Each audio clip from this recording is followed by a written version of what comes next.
In this episode of Sushasana, we have with us a career civil servant, somebody who spent long 38 years as an IAS officer in Uttar Pradesh and then with the Government of India. Very warm welcome to you, Mr. Swarup. Really a pleasure to have you.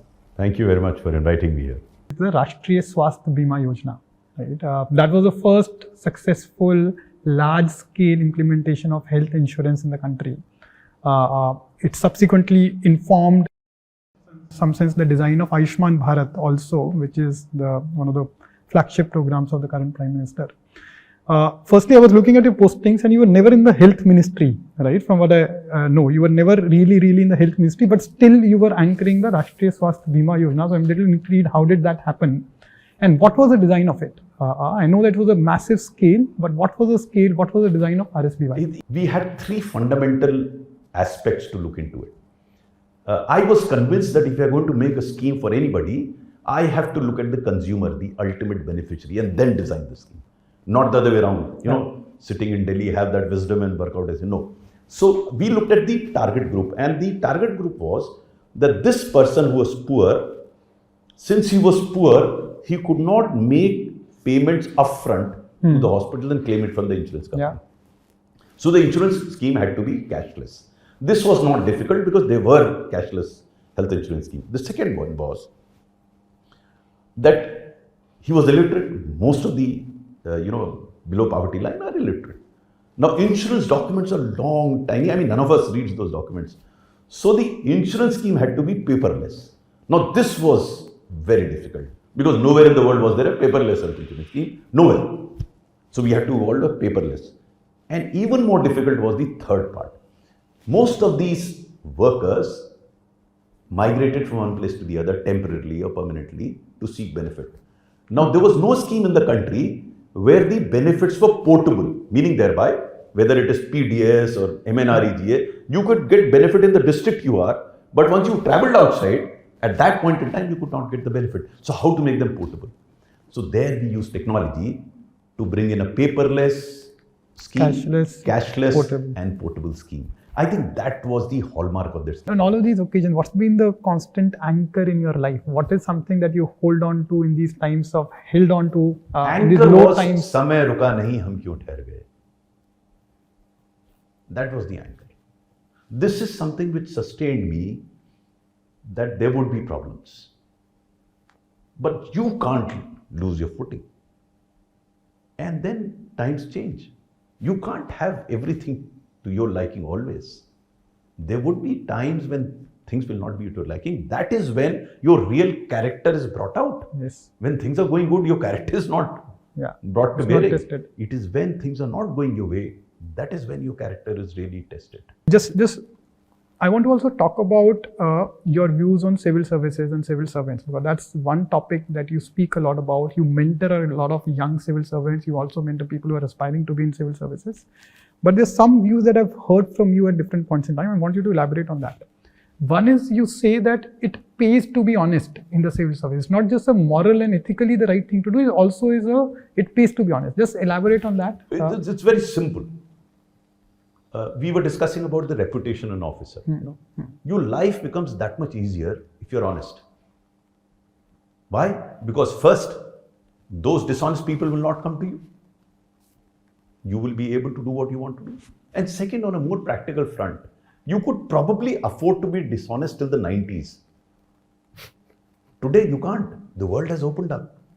The social media has opened up. Your truth will be revealed. So if you think that you can get away with dishonest practices, very difficult. So today, it is practical to be honest. Because more than anything else, you'll be caught. First, of course, if you are honest, then there will be a lot of reverence for you. There is a lot of regard for you. And I keep telling everyone that your true worth will be determined after you retire, not before. पहले तो आप जहाँ बैठे कहेंगे साहब आपसे अच्छा अधिकारी ना आया है ना आएगा, हर जना आपको पंप करता रहेगा. But the respect that you get post retirement is incredible because that's the true respect.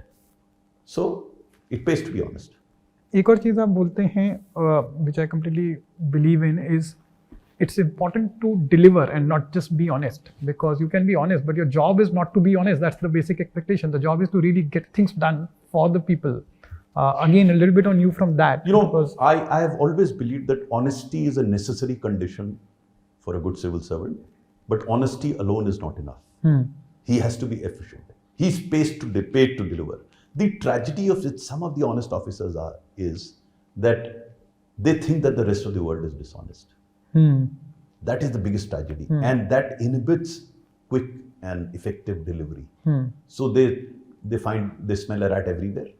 They themselves don't take decisions. They don't allow others to take a decision. They think decision making will make them dishonest, which is a shocker.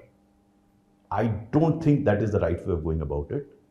Honesty has to be there. I mean, आप किसी पे एहसान नहीं कर रहे हैं honest होकर. Exactly. Yes. Honest तो आपको होना ही है, but you are paid to deliver. You're not paid to be honest.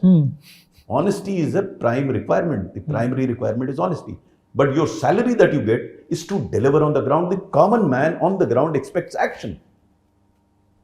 So that is why I say that honesty alone is not enough. People, some of them misinterpret, no, honesty is everything. I said, fair enough, you can have a different opinion on that. But for a civil servant, he has also to deliver. Yes. That's also a primary responsibility. Can't agree more. एक set of people इनका मानना है कि you need expertise to be able to deliver, especially when it comes to the government of India level, senior levels, to do policy, to kind of design schemes and so on. There's another segment which believes that that's not the main requirement. You can leverage expertise of others. You need to be a good leader. You need to be you need to kind of get work done from others, right, etc. And therefore expertise is not that critical. Being a generalist, being a good manager, being a good leader is what is more important.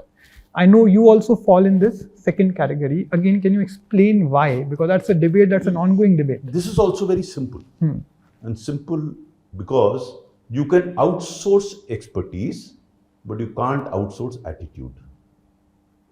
So if you don't have an attitude of a leader, no matter how good an expert you are, you will fail in leadership positions, especially in the IAS, where you acquire leadership positions right from the beginning. When you are a subdivisional magistrate in a subdivision, you are a leader of that subdivision. So what sort of expertise I'm looking at? To my mind, at least, I mean, I have a different opinion with a number of people. What is required is your ability to manage men and women. And then some attributes of a leader. You have to have a vision. You have to be visionary. You have to have courage. You have to have appreciation. You should be able to appreciate, manage that team. You know, give credit to others and take the flak for the loss. You have to trust people. You have to delegate. You have to empower. Now, these are the attributes which you have to cultivate over a period of time and understand the importance thereof. What would be your pitch to them to devote their life towards the impact space, be it inside the services or outside? If you were to kind of make a pitch to that young talent out there, what would that be like? You know, I would ask them, you have to determine yourself what you want in life. That is the first question everyone has to answer. What do you want to do in life? You want to make money, more money, or you want money to live comfortable life and get something else? That else he has to define and see what else. Because during the course of conversation with you, I talked about that kick. The question is, everyone has to discover his own kick. What gives you a kick? More money or the numbers in your bank account which you never use, but every morning you get up and see, oh, it's now 1,000 crore. Oh, it's become 1,500 crore. So that gives you a kick, fair enough. You have to decide for yourself what gives you a kick. I discovered in my life that my kick was doing good to others. That gave me enormous amount of kick. And that enjoyment, that sense of satisfaction kept growing. So much so that post-retirement, I continue to do that. Because that gives me a kick. Now, I can't tell others that you should do this. Jo paave wahi jane. So you have to experience that kick in order to believe in what I'm saying, that this gives you enormous amount of sense of satisfaction, which no amount of bank account can do it. Now, I don't want to say that you should lead a penurious life or live like a beggar or something. No, make money, but decide for yourself how much. Yeah. Because if you don't limit that, then you won't have the other sense of satisfaction. So that is one. Then, in order to do that, what are the avenues available for you to derive satisfaction about what you're doing? I'll just request you to end with some poem that comes to your mind. Either you have written it, or you kind of some. You also have something on civil servants, I remember. But it's up to you. You can share. The lines that continue to inspire me are from a film. And to me, that's the finest song and finest words. किसी की मुस्कुराहटों पे हो निसार, किसी का दर्द मिल सके तो ले उधार, किसी के वास्ते हो तेरे दिल में प्यार, जीना इसी का नाम।